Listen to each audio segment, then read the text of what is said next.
আপনি ছাত্রলীগের কেন? আপনি ছাত্রলীগের আমি কি ছাত্রলীগ? আমি অধিকারের জন্য কথা বলছি। আমি অধিকারের জন্য কথা বলছি। আমি কি ছাত্রলীগ? কক্সবাজারের উখিরা রোহিঙ্গা ক্যাম্পে চাকরিচ্যুত শিক্ষকদের আন্দোলনে পুলিশের লাঠিচার্জের ঘটনা ঘটেছে। এতে ৫ জনের বেশি শিক্ষক আহত হয়েছেন, তবে আহতদের নাম পরিচয় এখনো জানা যায়নি। এদিকে আন্দোলন ছত্রভঙ্গ করতে র্যাব, পুলিশ ও সেনাবাহিনীর যৌথ অভিযানে অন্তত ১৫ জনেরও অধিক ব্যক্তিকে গ্রেপ্তার করা হয়েছে। গ্রেপ্তারকৃতদের মধ্যে আন্দোলনের সমন্বয়ক জিনিয়া, নওশাদ, ছাত্র প্রতিনিধি শামীম ও রানা রয়েছেন। বাকিদের পরিচয় এখনও পাওয়া যায়নি। ঘটনার পর উখিরা এলাকায় থমথমে পরিস্থিতি বিরাজ করছে। বর্তমানে উখিরা উপজেলা গেট, ফলিয়ারপাড়া রাস্তার মাথাসহ বিভিন্ন স্থানে পুলিশ ও আন্দোলনরত শিক্ষকদের মুখোমুখি অবস্থান দেখা গেছে। পরিস্থিতি নিয়ন্ত্রণে আইনশৃঙ্খলা বাহিনী সতর্ক অবস্থানে রয়েছে। দীর্ঘদিন ধরে স্থানীয় বাংলাদেশি শিক্ষকরা রোহিঙ্গা ক্যাম্পে শিক্ষা কার্যক্রমে যুক্ত ছিলেন, তবে অর্থ সংকটের কারণে ইউনিসেফ সহ কয়েকটি এনজিও সম্প্রতি তাদের চাকরি বাতিল করে। এ সিদ্ধান্তে ক্ষুব্ধ হয়ে চাকরিচ্যুত শিক্ষকরা ধারাবাহিক আন্দোলন চালিয়ে যাচ্ছেন।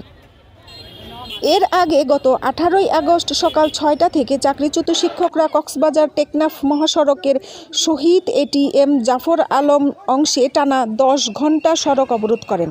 এতে শত শত গাড়ি আটকা পড়ে এবং যাত্রী ও চালকরা চরম ভোগান্তিতে পড়েন। চাকরিচ্যুত শিক্ষকদের অভিযোগ, প্রশাসন বরাবর সমাধানের আশ্বাস দিলেও কোনো কার্যকর পদক্ষেপ দেয়নি। তাই আন্দোলন ছাড়া আর কোনো বিকল্প নেই। স্থানীয় শিক্ষক নেতা সাইদুল ইসলাম শামীমকে সময় বলেছেন, চাকরিচ্যুত শিক্ষকদের পুনর্বহাল করা হোক এবং ক্যাম্পে শিক্ষা কার্যক্রম পুনরায় চালু করা হোক। Happy Akter, desk report. ওনাদেরকে মারা হচ্ছে, গাড়ির ভিতরে তুলে অকট্ট ভাষায় গালিগালাজ করা হচ্ছে, মারা হচ্ছে।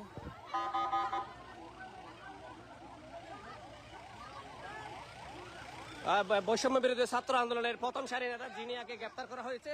আপনারা দেখতে পাচ্ছেন ওসি আরিফ নিজে ওনাকে গ্রেপ্তার করেছে। আরো ছাত্র প্রতিনিধি এবং ছাত্রলীগের টেক দিয়ে গ্রেপ্তার করা হচ্ছে।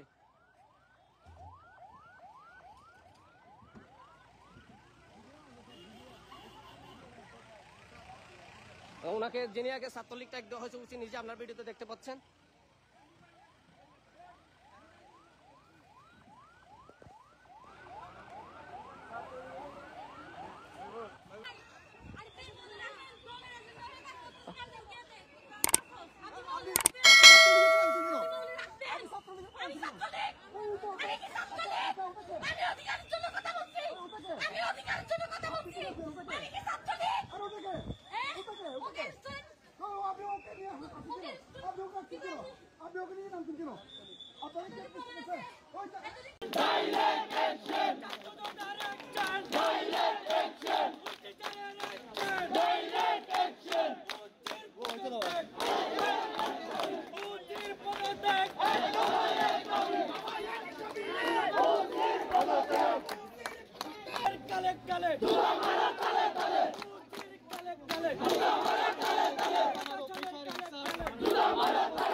কিন্তু মুখরিত হচ্ছে।